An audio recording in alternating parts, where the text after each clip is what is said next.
A placa é pequena ali em frente, mas por dentro desse lugar que mais se parece uma casa de campo, há uma quantidade surpreendente de mais de 55 mil fragmentos de exemplares de vegetais.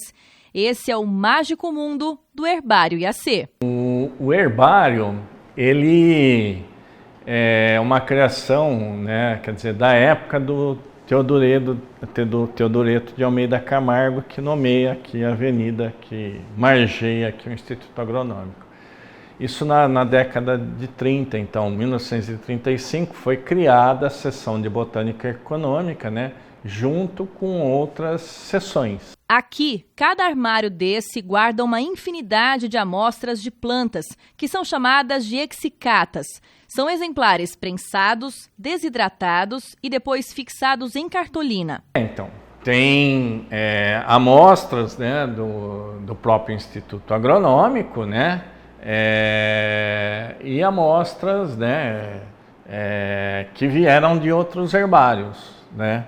Inclusive tem amostras que vieram que foram coletadas no Brasil, mas na época quando não existiam praticamente herbários no Brasil, e o material era mandado, nem herbários, nem especialistas aí em taxonomia, né, ou seja, na identificação de plantas, né, e o material era mandado então para o exterior. Então nós temos algumas amostras, por exemplo, do Museu de Paris, né, e essas amostras, elas são mais antigas que o próprio Instituto Agronômico. Luiz Carlos, que é responsável pela seção, nos mostrou algumas delas. Há exemplares de vegetais como o agrião, a orquídea e o café, de um jeito bem diferente de como a gente está acostumado a ver. E essa é só uma parte do que é o herbário IAC, hoje o 5º maior do estado de São Paulo. Há outros espaços como a Sementeca, uma enorme coleção de sementes não viáveis para estudo morfológico. Elas são de diferentes espécies e acessos das plantas introduzidas desde 1930 e estudadas no IAC. São cerca de 70 mil amostras.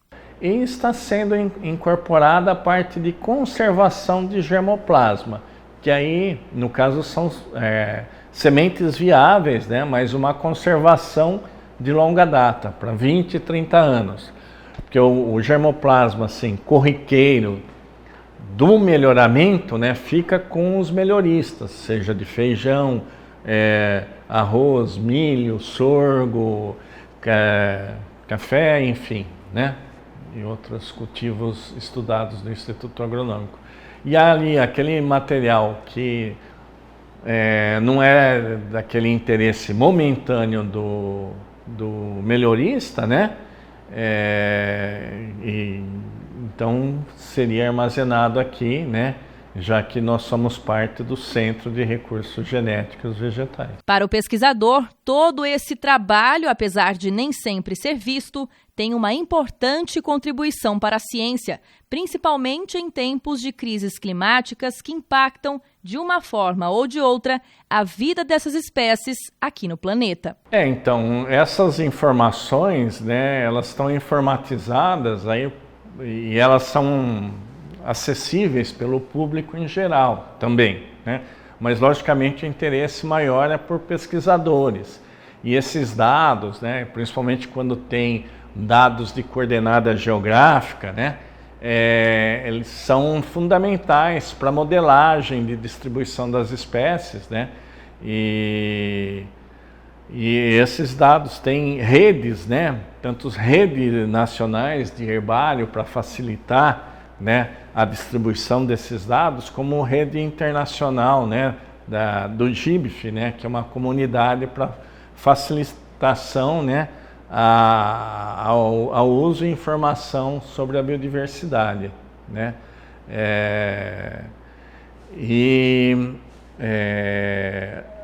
No caso, né, com as mudanças climáticas, né, as questões principais que podem ter espécies, né, que podem ser facilitadas, né, ter a sua distribuição ampliada, e essas espécies então podem vir a ser problemas, né, tal como plantas daninhas e outras plantas, né, mesmo no ambiente nativo, né, que venham a competir com as plantas nativas. E por outro lado, espécies mais sensíveis, né, com alguma condição ambiental específica, principalmente, né, questão de menor temperatura, né, embora mudanças climáticas não, o aquecimento global não implica só num aumento médio da temperatura, mas também implica em alterações fortes, né? Quer dizer, entre as condições mínimas e máximas locais, né?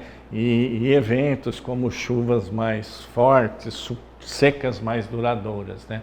Então, vários aspectos podem dificultar, né, a vida dessas espécies e talvez, e possivelmente, né, a nossa mesmo, né? A gente vê alguns eventos que são bem nocivos, né, e que estão se ampliando.